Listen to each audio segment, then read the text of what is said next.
Fui Cases na área. Esse é o caso da semana. Temos pacientes de complicações cirúrgicas de outros serviços cada vez com mais frequência. Posso falar que entre 5 a 10% dos meus pacientes na atualidade são casos de complicações cirúrgicas de outras tentativas de transplante capilar mal sucedidos. E eu vou expor para vocês como que foi a condução, desde a queixa do paciente na primeira consulta até todo o planejamento cirúrgico, execução e pós-operatório após um ano da primeira consulta. Trata-se de um paciente de 44 anos, extremamente vaidoso, que passou por 2 cirurgias de transplante capilar. Ele é portador de uma calvície grau 4A. Lembrando que o padrão A de calvície é aquele padrão antero-posterior de evolução, né, que começa a crescer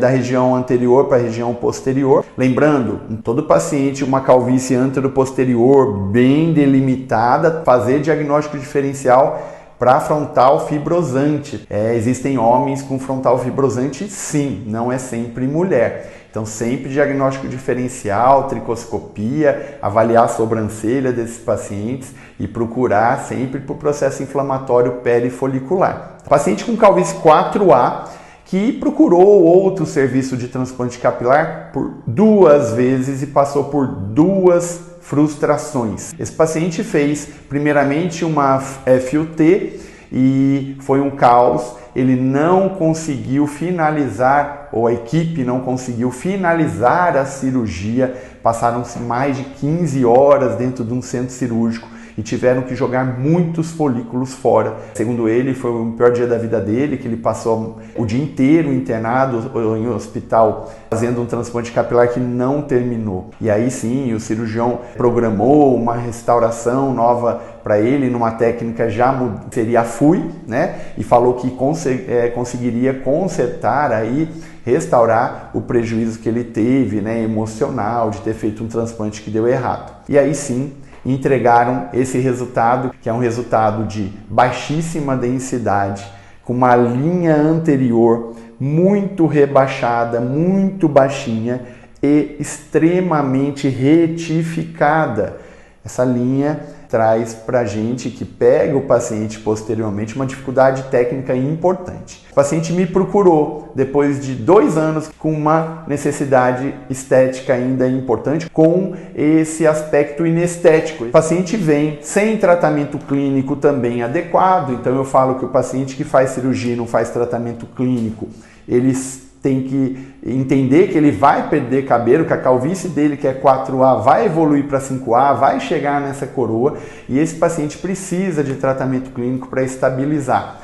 Primeira abordagem que a gente teve na consulta foi primeiro tranquilizar, trazer esse paciente para a gente, falar com esse paciente que aqui nós vamos acolhê-lo, e isso é a principal característica do paciente que chega de um mau resultado. Eles chegam extremamente fragilizados, tá? Então esse paciente a gente conversou bastante, eu desenhei uma provável linha frontal que nós poderíamos refazer a cirurgia dele, porque graças a Deus ele ainda tinha área doadora suficiente para a gente conseguir fazer um planejamento de restauração da complicação. Iniciou o tratamento clínico, tratamos esse paciente por 3 meses, fortalecemos também o cabelo primitivo dele, a área doadora permanente, a gente conseguiu melhorar a qualidade de folículos. E quando a gente trata previamente o paciente para transplante, a gente consegue um ganho aí de pelo menos 10, 15% de espessura de fios. A qualidade do folículo já é outra com o paciente em tratamento clínico.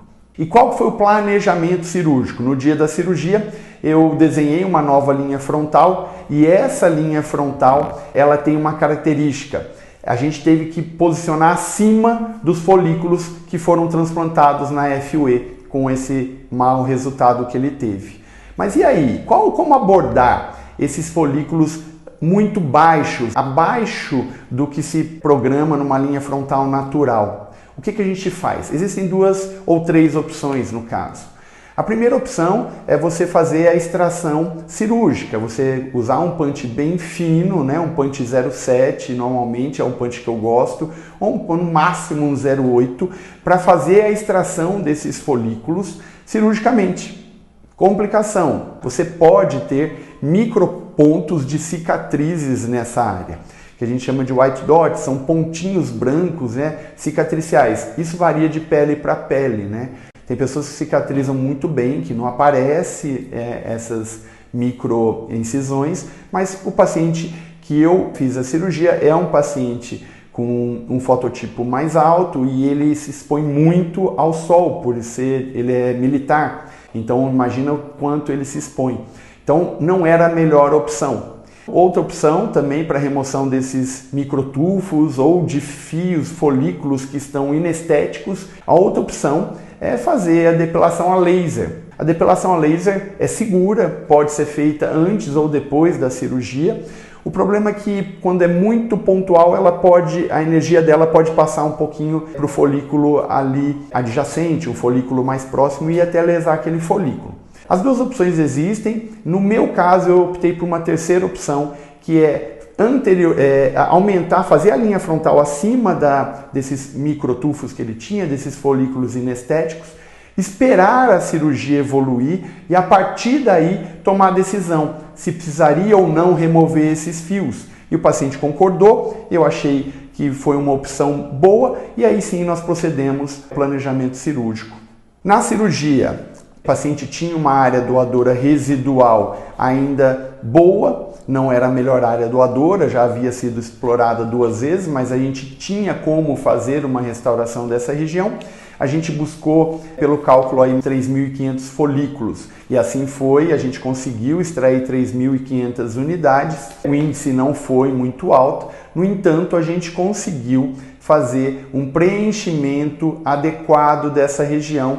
A partir daí, o paciente otimizado com tratamento clínico, o paciente fazendo os protocolos injetáveis da nossa clínica. Eu falo que o protocolo injetável pós-operatório é fundamental, tá, gente? Eu uso muito a mesoterapia capilar, gosto muito de mesoterapia capilar e eu uso mensalmente no pós-operatório. Também associo a terapia regenerativa, o plasma rico em plaquetas, de 3 em 3 meses pós-operatório no primeiro ano do meu paciente. Após 1 ano, nós conseguimos deixar as entradas elegantemente restauradas, com a parte central da linha anterior mais baixa, com as entradas anguladas, masculinas e elegantes. O volume capilar, que a gente conseguiu bem adequado também, o paciente tem um fio mais fino, né, um fio liso para fino, e o paciente extremamente satisfeito. O paciente parou de usar boné, esse paciente era dependente de uso de boné.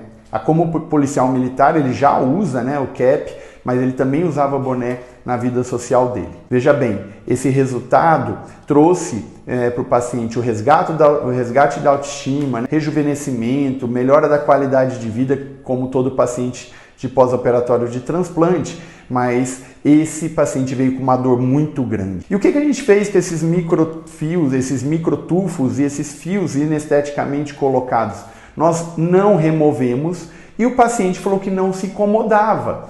Então, como ele usa o cabelo mais lateralizado e não penteia tudo para trás, eles ficam praticamente imperceptíveis. Eu orientei ele, se em algum momento ele se incomodasse com esses folículos da primeira cirurgia que ficaram abaixo, que a gente ia programar assim para ele a depilação a laser, que aí sim ele teria um resultado até melhor. Mas ele não se incomodou e nós não orientamos e não incentivamos ele a remover. E eu achei o resultado muito bonito, muito natural. E é isso. Fui Cases mais uma semana e é com imenso prazer a gente vai estar discutindo casos clínicos de pacientes meus ou pacientes de colegas. Eu, Hélio Acioli e Maurício Reis estamos fazendo uma reformulação na nossa plataforma de FuiCast, fazendo novos quadros. Espero que vocês tenham gostado desse episódio novo do FuiCases. Siga nosso canal, compartilhe com aquele amigo seu que está entrando na medicina capilar, no transplante capilar.